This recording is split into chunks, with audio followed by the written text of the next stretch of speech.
नमस्कार. PM Gaikar channel मध्ये आपलं स्वागत आहे. आज आपण बनवूया मटकीच्या शेंगाची भाजी. 1/4 किलो मटकीच्या शेंगा घेतल्या आहे. त्याला 2 वेळेस स्वच्छ धुवून घेतले आहे. बारीक तोडून घेतले आहे बघा असे. चला मटकीची भाजी बनवायला सुरुवात करूया.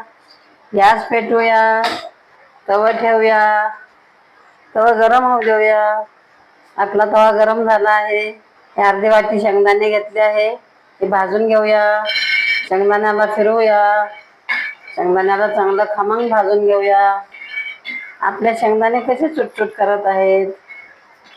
स्लो गॅसवर भाजल्याने आपले शेंगदाणे चांगले खमंग भाजतात. आपले शेंगदाणे भाजून झाले आहे, काढूया. आपले शेंगदाणे 2 मिनिटं थंड होऊ देऊया. 2 मिनिटं झाले आहे. आपले शेंगदाणे थंड झाले का बघूया. थंड झाले आहेत, पण शेंगदाण्याचा शिलका काढूया. असं चोळल्याने आपल्या शेंगदाण्याचा शिलका निघत आहे. शेंगदाण्याचा शिलका काढून झाला आहे. मिक्सरच्या भांड्यामध्ये टाकूया. शेंगदाणे आपण खलबत्त्यामध्ये पण वाटू शकता, मिक्सरला पण वाटू शकता. आपण मिक्सरला वाटून घेऊया. लसणाचे 6 पाकळ्या सोलून घेतलेले टाकूया. शेंगदाणे लसूण मिक्सरला वाटून घेऊया. लसूण शेंगदाणे आपले वाटून झाले आहे. किती छान बारीक झाला आहे. आपल्या शेंगदाण्याची चटणी किती बारीक बारीक झाला आहे. आपण मटकीच्या शेंगाला फोडणी करून घेऊया. गॅस पेटवूया. पॅन कढई ठेवूया. पॅन कढई गरम होऊ देऊया. आपण टोपात पण बनवू शकता मटकीच्या शेंगाची भाजी. अल्युमिनियमच्या कढईमध्ये पण मटकीची भाजी बनवू शकता. आपला पॅन कढई गरम झाला आहे. 1.5 चम्मच तेल टाकूया. आपण कमी पण टाकू शकता तेल, जास्त पण टाकू शकता. तेल आपला गरम होऊ देऊया. आपला तेल गरम झाला आहे. 1 चम्मच राई टाकूया. 1 चम्मच जिरा टाकूया. जिऱ्या राईला चांगलं फिरवूया. जिरा राई आपले फ्राय झाले आहेत. छोटेवाले 2 कांदे बारीक कट केलेले टाकूया. त्याला पण व्यवस्थित फिरून घेऊया. आपले कांदे फ्राय झाले आहेत. अर्धा चम्मच अद्रक लसणाचा पेस्ट टाकूया. त्याला पण व्यवस्थित फिरून घेऊया. अद्रक लसणाचा पेस्ट फ्राय झाला आहे. 1 टमाटा बारीक कट केलेला टाकूया. त्याला पण व्यवस्थित फिरून घेऊया. आपला टमाटा फ्राय झाला आहे.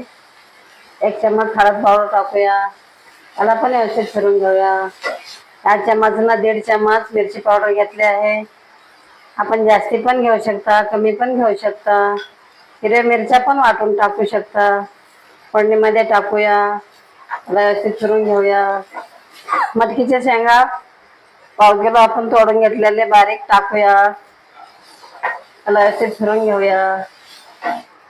शेंगदाणे लसूण वाटून घेतलेलं आपण टाकूया. त्याला व्यवस्थित फिरून घेऊया.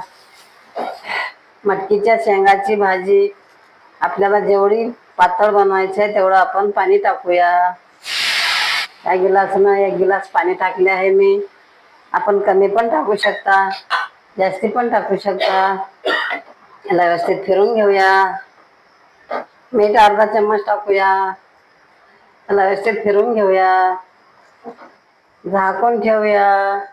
10 मिनिटं शिजू देऊया. गॅस स्लो करूया. 10 मिनिटं झाले आहे. आपली मटकीच्या शेंगाची भाजी शिजली का बघूया. आपली मटकीची भाजी शिजून तयार झाली आहे. थोडीशी कोथिंबीर टाकूया. त्याला व्यवस्थित फिरून घेऊया. कशी गाढा गाढा झाली आहे आपल्या मटकीच्या शेंगाची भाजी. आपल्या मटकीच्या शेंगाची भाजी तयार झाली आहे. आपण गॅस बंद करूया. कलर पण किती छान आला आहे. स्वाद पण किती छान येत आहे आपल्या भाजीचा. या पद्धतीनं मटकीच्या शेंगाची भाजी बनवून पहा, खाऊन पहा. चपाती सोबत पण खाऊ शकता, भाकरी सोबत पण खाऊ शकता, भातासोबत पण खाऊ शकता. ह्या पद्धतीनं बनवल्यावर छोटे मुलं पण आवडीनं खातात. मोठे पण आवडीनं खातात. जर तुम्हाला हा व्हिडिओ आवडला असेल तर व्हिडिओला लाईक करा. असेच आणखी व्हिडिओ पाहत राहण्यासाठी चॅनलला सबस्क्राईब करा. धन्यवाद.